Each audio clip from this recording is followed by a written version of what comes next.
What was your first Iverson impression when you got there? My first Iverson impression. So AI was amazing to me. Like I was a second round pick. I'm not guaranteed the first year or the second year.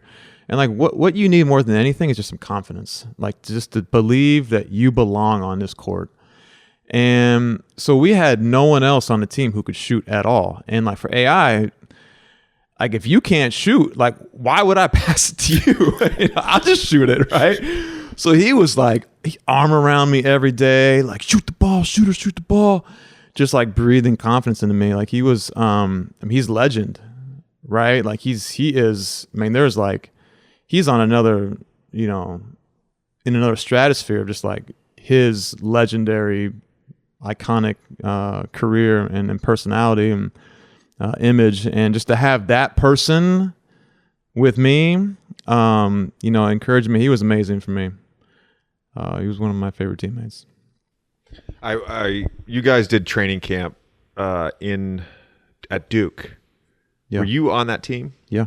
Which year for you was that? Was that your rookie year? Yeah, I think my first 2 or 3 years we did it there. Yeah. I just remember going to a practice and AI walked in a tad tardy. He didn't need to warm up. He played for the first 15 minutes, live basketball, by the way, in socks. I was like, what is happening here? And then I would hear these stories about him.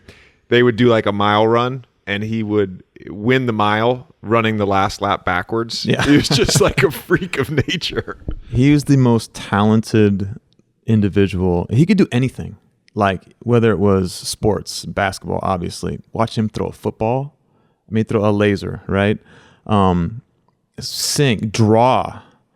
Like he would draw these caricatures of people on the bus or in the locker room. And I mean, just the funniest things ever. I mean, he just, whatever he put his mind to with a little bit of work, like he was going to figure it out. What was your experience playing in Philly? He was first for me, right? So it's like that first love. Yeah. I think it took me for a minute to understand the city. Like there's this hard shell that you got to break through to understand where this grit comes from. But then, you make friends in the city, you eventually get it, and then you really appreciate it. But it's a city where, I mean, when things are going great, it is awesome. It is so fun. When it is going bad, you don't want to get gas. Like, someone's going to be shouting at you, like, you're walking down the street, and it's like, yo, Korver, play some defense. You know what I mean? Like, it's that, it's tough. What do you think? How do you feel about Philly? I loved it. I have played, I'm not going to name the cities, but I have played in front of fan bases that I would describe as indifferent. So I would take Philly's fan base over that any day. For sure. I love the passion. You have to be mentally tough to play there. You do. You have to be. You do. To your point too, I could have dinner plans after a game. If I didn't play well and we lost, I'm scrapping those plans. Yeah. I'm grabbing whatever's in the locker room and going back to my apartment and keeping my ass at home. Yep. Now, if I had a good game, that's fun. It was great. Yeah. I think I felt like after Philly, I was prepared to play anywhere. Like in any circumstance, with any players. I think I had 4 coaches in 4 years. Like I felt like those years in Philly, if I needed to be toughened up more, needed to, figure out my way to like turn everything else out, turn it off, and be able to focus on my craft. Like Philly was the fire that you're forged in.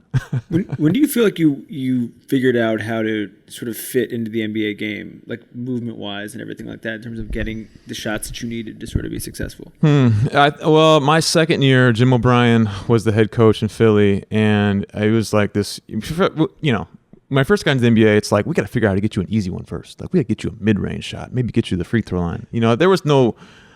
When you shot, no one shot three. There were no plays for threes for sure, unless it was like end of game. And so the whole concept of shooting a 3 on the break was unheard of. And then Jim O'Brien was he doesn't get a lot of credit. He was, I don't know if the Boston teams with Paul Pierce and Anton Walker, like they were shooting a lot. He was really ahead of the curve in a lot of ways. He's not really talked about much, but first day of practice, we're doing 3-on-2, 2-on-1. And, you know, I come down.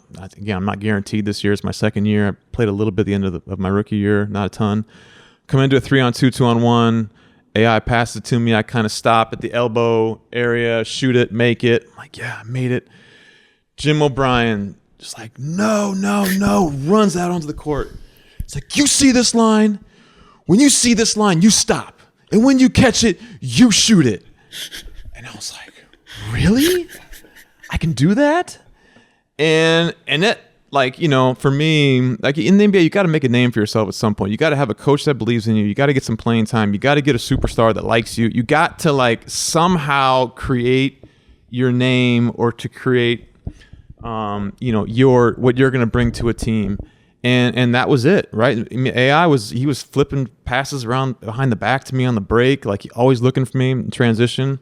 And there hadn't been a lot of transition threes taken to that point. I'm not saying I was the person that started it, but like, I think for me, if I wasn't in that space, interesting enough, I wasn't super excited to go to Philly because they had been really kind of slow it down for a long time. Larry Brown years of, you know, like, I don't know how things turn out for me, but Jim O'Brien really kind of letting me shoot. I mean, not letting me go inside the 3-point line was great.